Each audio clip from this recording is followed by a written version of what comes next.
जब आप अपनी ब्रेड को खुले में रखते हैं तो आपने देखा ही होगा कि उस पे फंगस आ जाती है। उसी को ब्लैक फंगस कहते हैं। ये ज़्यादातर उन्हीं एरियाज़ में आती है जहाँ पर मॉइस्चर होता है। ये हमारे शरीर में हमारी नाक के द्वारा, मुंह के द्वारा और आँखों के द्वारा घुस सकती है और हमारे ब्रेन को बहुत ज़्यादा अफेक्ट कर सकती है। अगर इसे टाइम पर ठीक नहीं किया गया तो ये जानलेवा भी हो सकती है। हेल्थ एक्सपर्ट्स के द्वारा ये पता चला गया है कि अगर हम मिसयूज़ करते हैं स्टेरॉइड्स का तो उसी की वजह से जो है ये मेजर कॉज है कि हमें ब्लैक फंगस हो जाता है।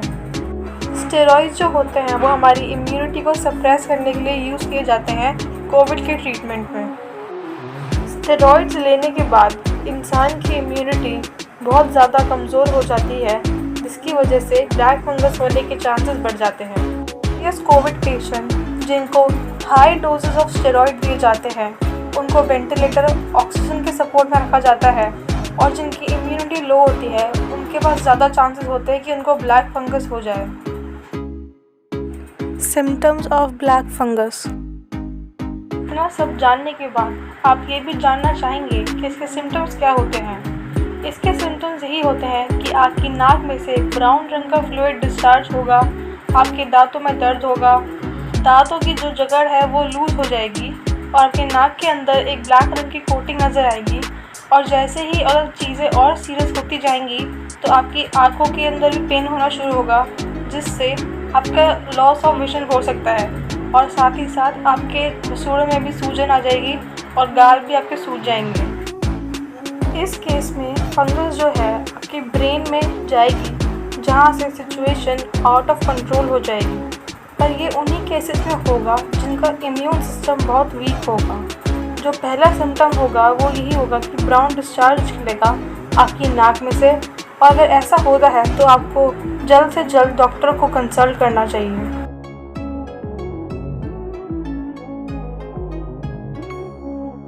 ब्लैक फंगस के बाद अब आपने वाइट फंगस के बारे में भी सुना ही होगा।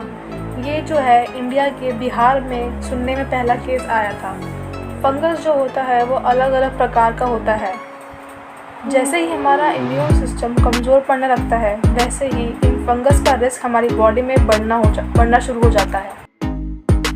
ब्लैक फंगस और वाइट फंगस कुछ नया नहीं है, ये हमेशा से ही हमारे एनवायरनमेंट में पाया गया है। पर जो वाइट फंगस होता है उसे ज़्यादा खतरनाक माना जाता है ब्लैक फंगस से।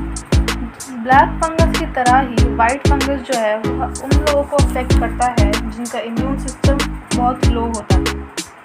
हाइजीनिक ऑक्सीजन सिलेंडर यूज़ करने से और स्टेरॉइड यूज़ करने से, जैसे कि मैंने आपको पहले वाली स्लाइड में बताया ही था, यही रीज़न है जिसकी वजह से जो रिस्क है इन्फेक्शन का वो बढ़ जाता है। एग्जैक्ट जो चांसेस है डेथ के ड्यू टू वाइट फंगस वो अभी भी हमें पता नहीं है कि क्या है, पर ये माना जाता है कि वाइट फंगस ज़्यादा डेंजरस है और इसके इन्फेक्शन से लंग्स और ब्रेन बहुत ज़्यादा अफेक्ट हो जाते हैं।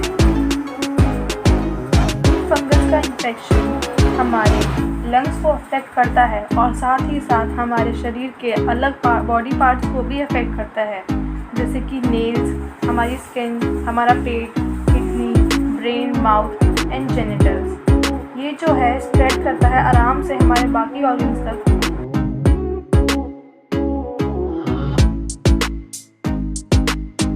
लोगों ने जिन्होंने बताया कि उनको वाइट फंगस हुआ उन्होंने ये एक्सपीरियंस किए सिम्टम्स, जैसे कि खांसी का होना, फीवर का होना, डायरिया, आँखों में दर्द, डार्क स्पॉट्स और ऑन द लंग्स और ऑक्सीजन की मात्रा घट जाना। ये इसके जो सिम्टम्स थे वो कोविड से सिमिलर थे।